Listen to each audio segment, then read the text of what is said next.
I just need to see more of you. There we go. It is backwards. All right. No, that looks crazy. It looks good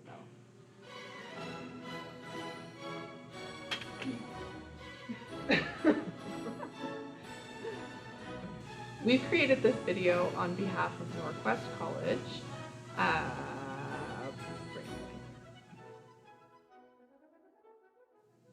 Hi, I'm Danielle Bear. And my name's Jen Atkins.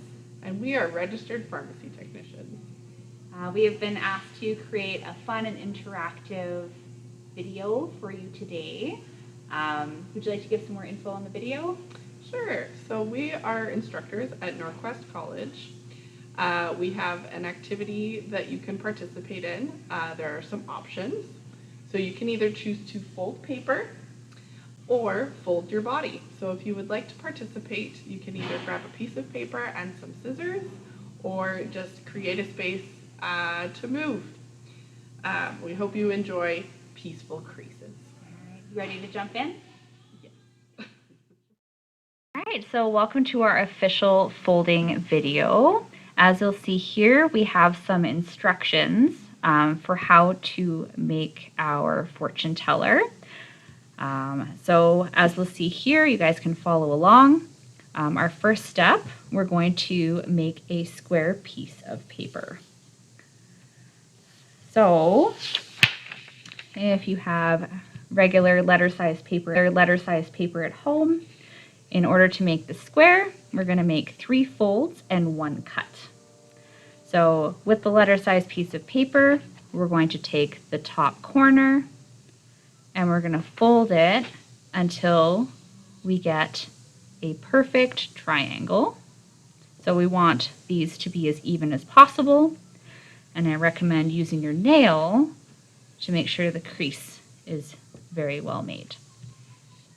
Now with this extra piece, what we do is we turn it over and we will fold that extra piece down and again create that firm crease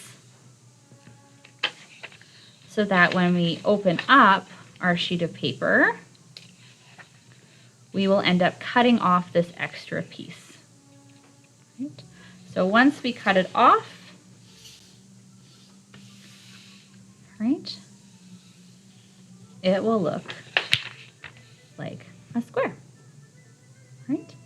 So now that we have our square piece of paper, what we're going to do, this is our second step in the instructions, we're going to take the top corner and we're going to fold it over to the bottom corner like this.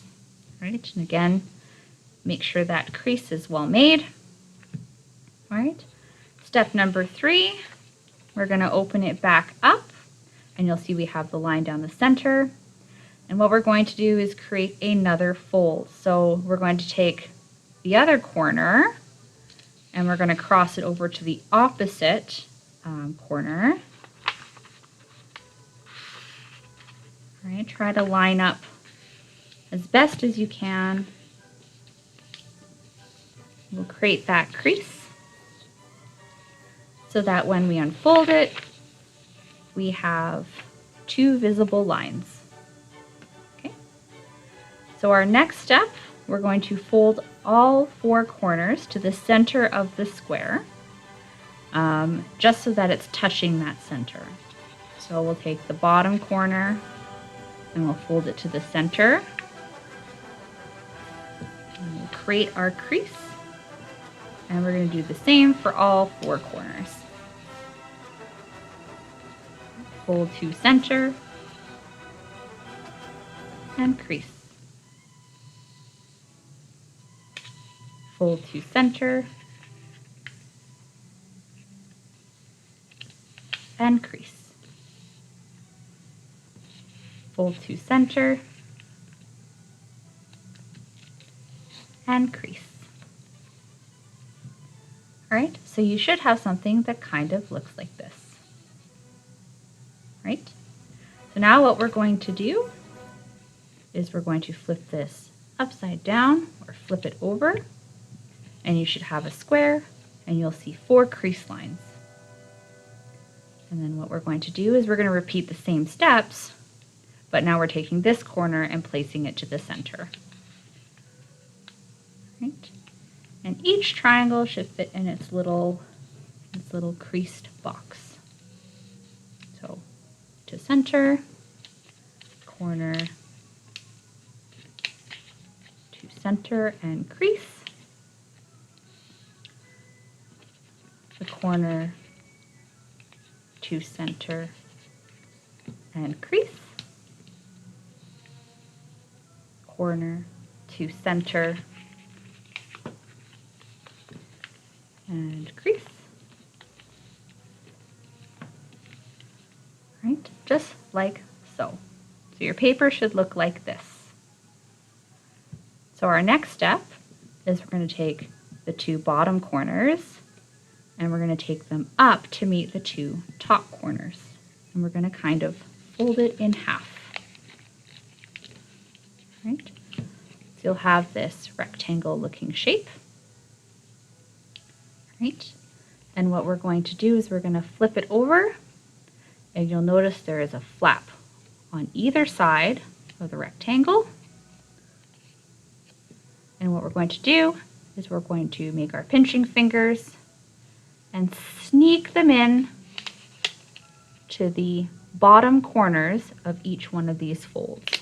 So again, I'm going to slip my fingers in, and I'm going to do this to either side until I can place both fingers inside. And then all you do is you take two corners and you meet them together. Right? So it should look like so. Right? Once you have this together, you flail them wildly to make this exciting. Flail wildly. See how fun that is? See how peaceful those creases look? Right? But the fun doesn't end there, folks. The greatest part about this is an interactive origami piece. So not only are you flailing wildly, you can scoot it aside and you can tailor it to meet all of your pharmacy needs. So we have words on the outside, we have our numbers on the inside, and you can create interesting, fun, and interactive pharmacy notes for you and your colleagues to enjoy on those very stressful days. Thank you.